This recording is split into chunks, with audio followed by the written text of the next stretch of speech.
Hey everyone, and welcome to today's Explainer. We are jumping right into a fundamental, yet honestly a surprisingly misunderstood concept in electronics. If you're a beginner tinkering around with circuits or Arduino boards, you have absolutely encountered this. We're tackling a straightforward but totally crucial question today. Why does an LED actually need a resistor? It's the classic beginner question. You've got a power source, you've got a light. Why not just wire them directly together, right? Have you ever wondered why almost every single LED circuit diagram you see online insists on including a resistor? It's so common for beginners to look at that little component and think it's just an optional accessory, kind of like something that just dims the light a bit if it's too bright. But is it really optional? Well, the short answer is no, absolutely not. If you skip that tiny little component and connect your LED straight to a battery, you are in for a seriously nasty surprise. You might literally destroy your component in a matter of seconds.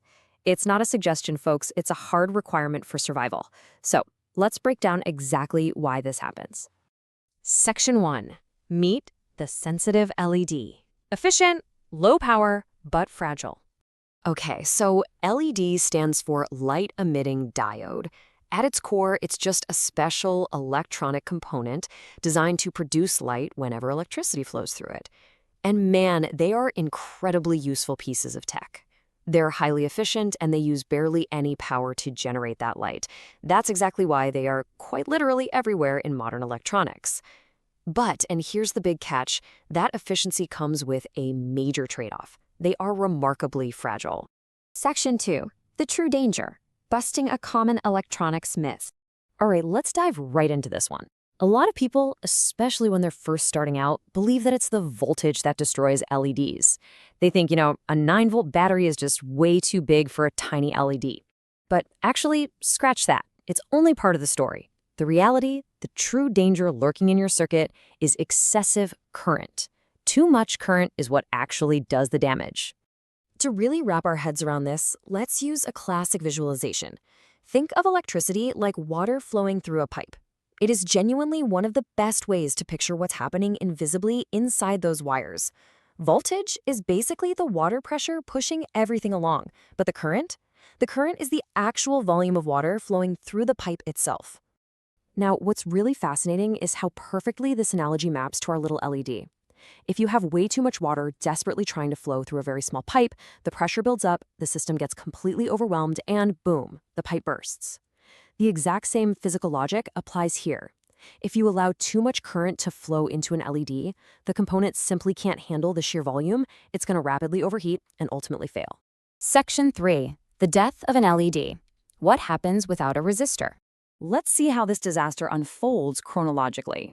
Imagine connecting a small red LED directly to a 9-volt battery. Step 1, the LED suddenly becomes extremely bright.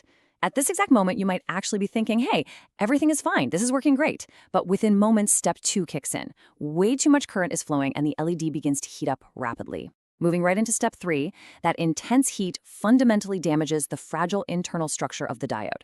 And finally, step 4, the LED just stops working altogether. Poof, game over. Section 4, resistors to the rescue, the ultimate bodyguard. So the absolutely crucial point here is understanding exactly what the resistor is doing to stop all that. Going back to our water analogy, the resistor acts exactly like a control valve in that pipe. Instead of leaving the pipe wide open and allowing this unlimited, dangerous amount of current to just rush through, the resistor steps in and actively limits the flow. It acts as a bottleneck, deliberately keeping the current at a safe, manageable level.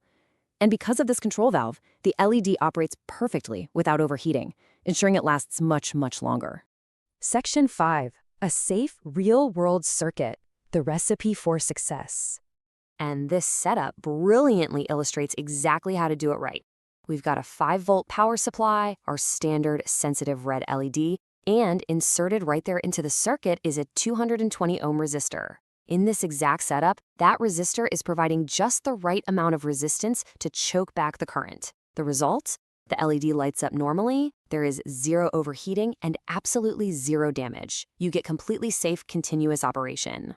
Because LEDs can only handle a strictly limited amount of current, they rely entirely on this protective barrier. Without it, failure is pretty much guaranteed. It really just goes to show a fantastic rule of thumb in electronics. sometimes the absolutely smallest component does the biggest, most critical job in the entire system. So now you know why that tiny little resistor is a mandatory lifeline and definitely not an optional accessory. But it for sure makes you wonder, as you look down at a complex breadboard, what other tiny, unassuming components are hiding massive, system-saving responsibilities in your circuits? Keep that question in the back of your mind as you continue exploring and building. Thank you so much for joining me for this explainer. Keep learning, and I'll see you next time.